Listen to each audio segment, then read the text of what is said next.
বৈচিত্র্যময় একাধিক দীর্ঘ সমুদ্র সৈকত, গভীর অরণ্য, রয়েছে আদিবাসীদের বসবাস, গড়ে উঠেছে নদীকেন্দ্রিক সভ্যতা।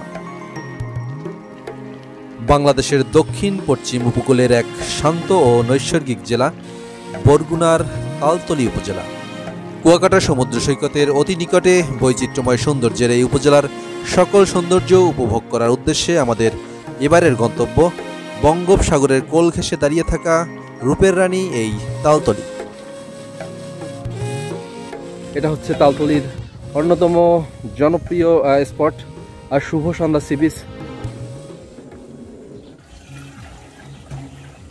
তালের রস, ট্যাংরাগিরি বনের শেষ প্রান্তে যে সি বিচ, সেটা অসাধারণ একটি জায়গা। পূর্বে গুলিয়াখালী সি বিচে গিয়েছি, আমার কাছে সেই সি বিচের থেকেও এটার সৌন্দর্য অনেক বেশি মনে হয়েছে।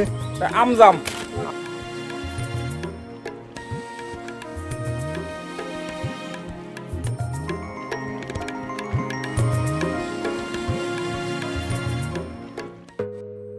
দর্শক, আরও একবার সকলকে স্বাগত জানাচ্ছি দক্ষিণ পশ্চিম উপকূলের সর্বশেষ উপজেলা তালতলী থেকে।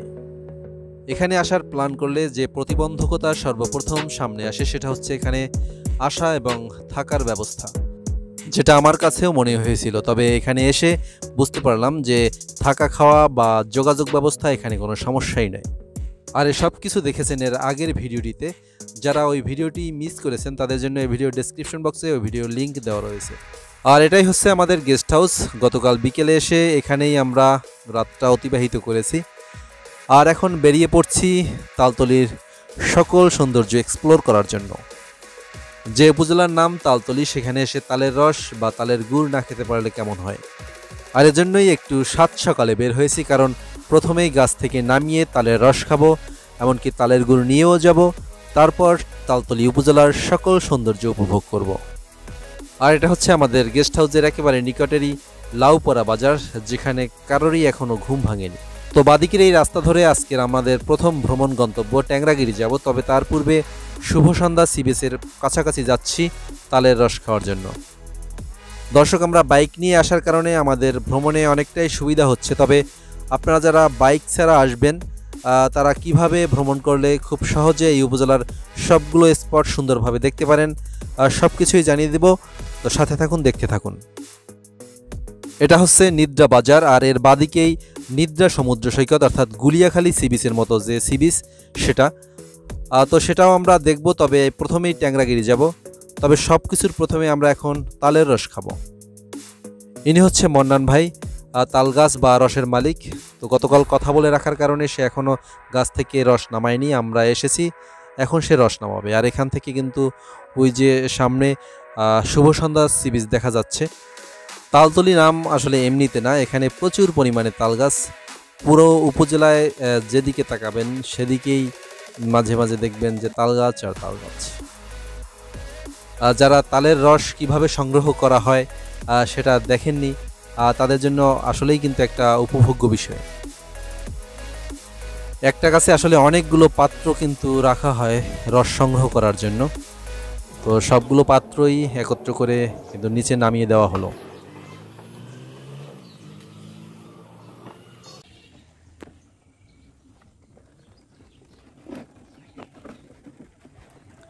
সাহায্যের জন্য মন্নান ভাইয়ের ছেলেও কিন্তু রয়েছে সাথে।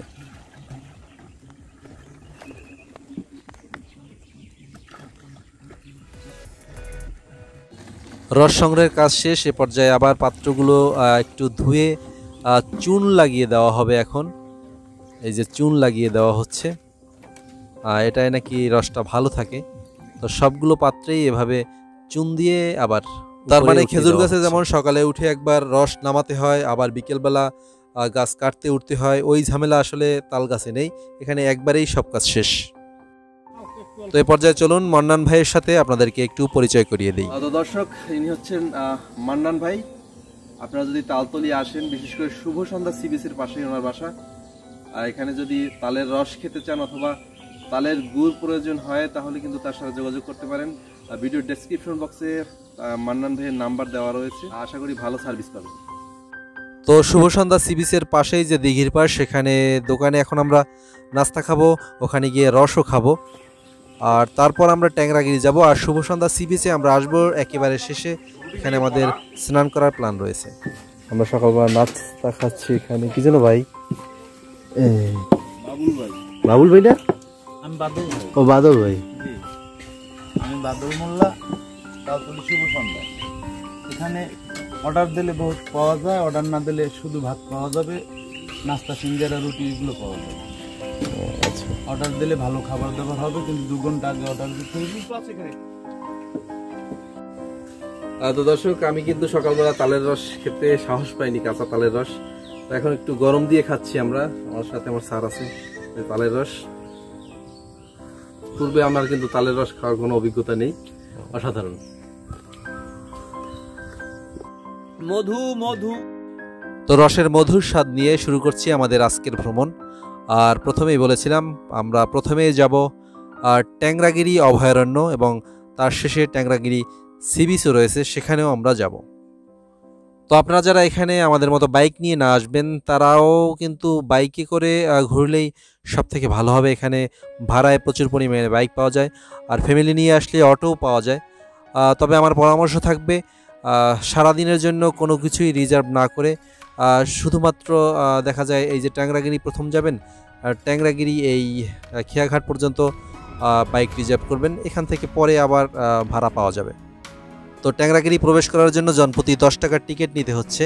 আর এখানে একটি খেয়া রয়েছে, যদিও ব্রিজের কাজ চলমান, আর এই খেয়া ভাড়াও জনপ্রতি 10 টাকা আপ ডাউন। তো আগেই বলে রাখি, এখানে কিন্তু বানর রয়েছে এবং হরিণ রয়েছে, বন বিভাগের পক্ষ থেকে ছাড়া হয়েছে, এবং আমরা খেয়া থেকে উপরে উঠতে উঠতেই কিন্তু বানরের দেখা পেয়ে গেলাম। এমনকি আমাদের একজন সহকর্মীর হাতে চিপসের প্যাকেট ছিল, সেটা কিন্তু বানর ছিনিয়ে নিয়েছে। বন্যপ্রাণীদের কিছুটা সেফটির জন্যই বনের এক সাইডে এভাবে বেষ্টনী দিয়ে রাখা হয়েছে, আর এর ভেতরে কিন্তু কয়েকটা হরিণও রয়েছে, যদিও এটা বন বিভাগের পক্ষ থেকে এখানে ছাড়া হয়েছে। তো ভাগ্য ভালো হলে আমাদের মতো আপনারা ওই হরিণের দেখাও কিন্তু পেয়ে যেতে পারেন। আর এখানে সকালবেলা হরিণের খাবার দেওয়া হয়, এজন্য ওরা এই সময়টায় এখানে আসে। ট্যাংরাগিরি বন্যপ্রাণী অভয়ারণ্য বাংলাদেশের দ্বিতীয় বৃহত্তম শ্বাসমূলীয় বনাঞ্চল, অর্থাৎ সুন্দরবনের পরে এটি বাংলাদেশের দ্বিতীয় বৃহত্তম ম্যানগ্রোভ বন, যেটি 4048.58 হেক্টর জমি নিয়ে বিস্তৃত। তো পর্যটকদের হাঁটার জন্য এখানে একটি ইটসলিং রাস্তা রয়েছে, যেটা ধরে আমরা এখন সামনের দিকে আগাচ্ছি। তো কিছুটা পথ আগানোর পরেই একটা ফলের দেখা পেলাম আমরা, আর যেটা দেখে আমাদের এক সহকর্মী গাছেই উঠে পড়েছে। এটা কি? আমজাম। আমজাম। তো মোটামুটি মিষ্টি স্বাদের এই ফলটি আমরা সকলেই খেলাম, আর এখন আবার হাঁটতে শুরু করেছি। আর আমরা এই ইটসলিং রাস্তা ধরে একেবারে বনের শেষ প্রান্তে যে ট্যাংরাগিরি সি বিচ, সেই পর্যন্ত যাব। তবে এই বনের ভেতরে কিন্তু একটি কুমির প্রজনন কেন্দ্র রয়েছে, সেখানে আমরা সময় পেলে অবশ্যই যাব। আর এই বনের মধ্যে মাঝে মাঝে এভাবে বিশুদ্ধ পানি, বসার ব্যবস্থা এবং ওয়াশরুমের ব্যবস্থা কিন্তু রয়েছে। এটা একটি শ্বাসমূলীয় বন হলেও এখানে প্রচুর পরিমাণে লতাগুল্ম জাতীয় উদ্ভিদও কিন্তু রয়েছে। দর্শক, আমরা অনেকটাই ভেতরে চলে এসেছি ট্যাংরাগিরির, আর যতই ভেতরে যাচ্ছি ততই শ্বাসমূলীয় গাছগুলো বেশি দেখা যাচ্ছে। প্রথমেই বলেছি হরিণ বানরের পাশাপাশি এখানে কুমিরও কিন্তু রয়েছে, আর এর বাইরে বনবিড়াল, বন্য শূকর, লাল বনমোরগ, বিভিন্ন রকমের সাপ, এগুলো তো রয়েছেই। সুন্দরবনের কাছাকাছি, তাই সুন্দরী গাছের তো দেখা অবশ্যই পাবেন, তবে ভয় নেই, এখানে বাঘের দেখা পাবেন না। তো বলতে বলতে বনের শেষ প্রান্তে যে ট্যাংরাগিরি সি বিচ, সেখানে কিন্তু এসে পড়েছি। আমাদের 25 মিনিটের মতো সময় লেগেছে এখানে আসতে, আর এখানে এসে এখানের দৃশ্য দেখে কিন্তু আমাদের সকল ক্লান্তি দূর হয়ে গিয়েছে। তো দর্শক, এটা হচ্ছে ট্যাংরাগিরি বনের শেষ প্রান্তে যে সি বিচ, সেটা অসাধারণ একটি জায়গা। ট্যাংরাগিরি তো আসবেনই, সাথে একটু হাঁটতে কষ্ট হলেও একটু বেশ কিছুটা সময় আপনাকে হাঁটতে হবে, তারপরেও এই জায়গাটা আসলে এই বিচটা মিস করা একেবারেই বোকামি হবে। তাই একটু কষ্ট হলেও আমার অনুরোধ থাকবে, এই বিচে আসবেন। অসাধারণ একটি বিচ, আশা করি আপনার ভালো লাগবে। তো এই জায়গায় আসার পর খুবই কিন্তু আফসোস হচ্ছে, যে শুধু এই জায়গায় থাকার জন্য বা এই জায়গার জন্য একটা দিন কেন বাজেট করলাম না। তবে প্ল্যানে ভুল ছিল, আর এখানের সৌন্দর্য সম্পর্কে আসলে ধারণা ছিল না যে এই জায়গাটা এত সুন্দর হতে পারে। তবে যারা ক্যাম্প করতে পছন্দ করেন তাদের জন্য কিন্তু এটা অসাধারণ একটি জায়গা। অবশ্যই পরবর্তীতে যদি এখানে আসার সুযোগ হয় এটা ট্রাই করব, অর্থাৎ এখানে ক্যাম্প করার চেষ্টা করব। যাই হোক, যেতে হবে, কারণ একদিনে সব কিছু দেখতে হলে তো আর বসে থাকার সুযোগ নেই। অনেকটাই মন খারাপ করেই যাচ্ছি এখান থেকে। তো ফেরার পথেও আমরা মাঝে মাঝে এভাবে রেস্ট নিয়ে তারপর কিন্তু ফিরেছি।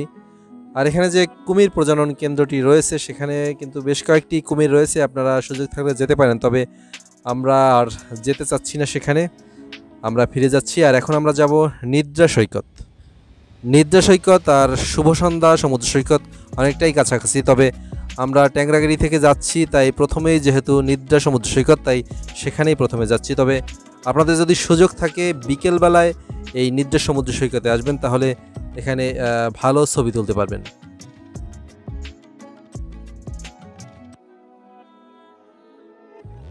আর এটাই হচ্ছে অপরূপ নিদ্রা সমুদ্র সৈকত, যেটা দেখতে অনেকটাই সীতাকুণ্ডের গুলিয়াখালী সৈকতের মতো। সাগর মোহনায় বেড়ে ওঠা কেওড়া ঝাউবনে ঘেরা সবুজ এক দৃষ্টিনন্দন সৈকত এই নিদ্রা। আর এই নিদ্রা সৈকতের কারণেই তালতলী উপজেলা কিন্তু তার সৌন্দর্যে অনেকটাই বৈচিত্র্যতা পেয়েছে। ব্যতিক্রমী সৌন্দর্যের এই সি বিচে আসলে মাছের পোনা সংগ্রহ করাও কিন্তু দেখতে পারবেন, যেহেতু এটি মোহনায় অবস্থিত একটি সি বিচ। এখানে যেমন চিংড়ি মাছের পোনা বিক্রি করা হচ্ছে। চিংড়ির পোনা 1400 টাকা 40 পয়সা। সমুদ্র, সোয়াম্প ফরেস্ট, ম্যানগ্রোভ বন, এই তিনটি জিনিসের সংমিশ্রণে আসলে এই জায়গাটি গড়ে উঠেছে। আমি এর পূর্বে গুলিয়াখালী সি বিচে গিয়েছি। আমার কাছে সেই সি বিচের থেকেও এটার সৌন্দর্য অনেক বেশি মনে হয়েছে। এই জায়গাগুলো নিয়ে মানুষ ওভাবে প্রচারণা চালাচ্ছে না, তাই হয়তো মানুষের চোখের আড়ালেই থেকে যাচ্ছে। অসাধারণ একটি জায়গা এই নিদ্রার চর বা নিদ্রা সমুদ্র সৈকত। তো নিদ্রা সৈকতের এই এক্সক্লুসিভ সৌন্দর্য আশা করি আপনার তালতলী ভ্রমণকে আরও বেশি প্রাণবন্ত করে তুলবে। আর এখন আমাদের পরবর্তী গন্তব্য হচ্ছে শুভ সন্ধ্যা সমুদ্র সৈকত, যার দূরত্ব এখান থেকে মোটামুটি 2 কিলোমিটারের মতো।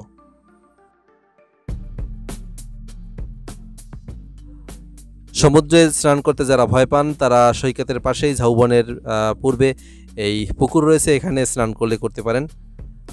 আর এর পাশেই কিন্তু ডাকবাংলো রয়েছে, সরকারি ডাকবাংলো। যারা এখানে থাকতে চান এখানেও থাকতে পারেন। এই সরকারি ডাকবাংলোতে থাকার সকল বিস্তারিত এর পূর্বের ভিডিওতে দেখিয়েছি। আর ঝাউবন পেরিয়ে ওই যে সামনে দেখা যাচ্ছে বিস্তীর্ণ জলরাশি, এটাই হচ্ছে শুভ সন্ধ্যা সমুদ্র সৈকত। তালতলীর নিশানবাড়িয়া ইউনিয়নের নলবুনিয়ায় অবস্থিত এই শুভ সন্ধ্যা সমুদ্র সৈকত। বরগুনার প্রধান 3টি নদী পায়রা, বিষখালী ও বলেশ্বর নদীর মিলিত জলমোহনায় এই সৈকতটি দাঁড়িয়ে রয়েছে। দর্শক, আমাদের এখানে স্নান করার কথা ছিল, তবে আমরা আমাদের প্ল্যানে কিছুটা চেঞ্জ এনেছি, কারণ আমরা এখন প্ল্যান করেছি যে এখান থেকে সরাসরি কুয়াকাটা যাওয়ার শর্টকাট একটি পথ রয়েছে, সেখান থেকে আমরা কুয়াকাটা চলে যাব। আর আজকে রাতটা কুয়াকাটা গিয়েই থাকবো, তাই এখানে স্নান করে আর সময় নষ্ট করতে চাচ্ছি না। দর্শক, বরগুনা জেলার আরও যে বেশ কয়েকটি দর্শনীয় স্পট রয়েছে তার মধ্যে উল্লেখযোগ্য হচ্ছে পাথরঘাটা। সেই জায়গা নিয়ে অলরেডি আমার ভিডিও রয়েছে, যার ভিডিও লিঙ্ক এই ভিডিওর ডেসক্রিপশন বক্সে আপনাদের জন্য দেওয়া রয়েছে। তো মান্নান ভাই, অর্থাৎ যার কাছ থেকে আমরা সকালবেলা রস খেয়েছিলাম, সে আমাদের জন্য এখন গুড় নিয়ে এসেছে, আমরা নিয়ে যাব। 130 টাকা দরে আমরা এই গুড় নিয়ে যাচ্ছি। নিশ্চয়ই খাঁটি হবে, আর আমরা খেয়েও দেখেছি বেশ ভালো। আপনারা চাইলে আপনারাও নিতে পারেন ডেসক্রিপশন বক্সে দেওয়া নাম্বারে যোগাযোগ করে। তো মান্নান ভাইয়ের নিজের কোনো মোবাইল নেই, তাই তার ভগ্নিপতির নাম্বার আছে, আপনারা যে কোনো প্রয়োজনে তার সাথে যোগাযোগ করতে পারেন। ইনি হচ্ছে বাবুল ভাই, আর সে শুভ সন্ধ্যা যে সি বিচ তার পাশে যে পুকুর আছে, এই পুকুর পাড়েই সে কিন্তু ঝালমুড়ি বিক্রি করে। তো ভাইয়ের সাথে আমাদের দেখা হয়েছে, আসলে আমাদের ভাগ্য ভালো। গতকাল ভাই আমাদেরকে বলেছিল যে আমাদেরকে তালের রসের ব্যবস্থা করে দেবে এবং তালের গুড় যদি আমরা নিতে চাই সেটাও ব্যবস্থা করে দেবে। আর এখানে কিন্তু খাবার দাবারের আজকের সকালবেলার নাস্তাও করেছি, সেই আমাদের সবকিছু ব্যবস্থা করে দিয়েছে। তো আপনারা যদি এখানে এসে তালের রস খেতে চান বা তালের গুড় খেতে চান তাহলে বাবুল ভাইয়ের সাথে যোগাযোগ করতে পারেন। তাছাড়া এখানের যে কোনো প্রয়োজনে থাকা খাওয়া যে কোনো প্রয়োজনেই বাবুল ভাইয়ের সাথে যোগাযোগ করতে পারেন। আশা করি সে একজন ভালো মানুষ, সে আমাদের যে সার্ভিস দিয়েছে তারাতে আমরা হ্যাপি। আপনার ফোন নাম্বারটা কি? আমার ফোন নাম্বার হলো যে 01732925633। আর আমরা যে যার কাছ থেকে এই রস খেলাম, গুড় নেবো, রসের গুড়, উনি হচ্ছে আপনার কি হয়? আমার দুলাভাই, ওর নাম হলো মনাখা। তো দর্শক, এখান থেকে এখন আমরা নিশানবাড়ি খেয়াঘাট পার হয়ে চলে যাব কুয়াকাটা। তো কথা হবে, দেখা হবে কুয়াকাটা গিয়ে। সে পর্যন্ত সকলে ভালো থাকুন, সুস্থ থাকুন, টাটা।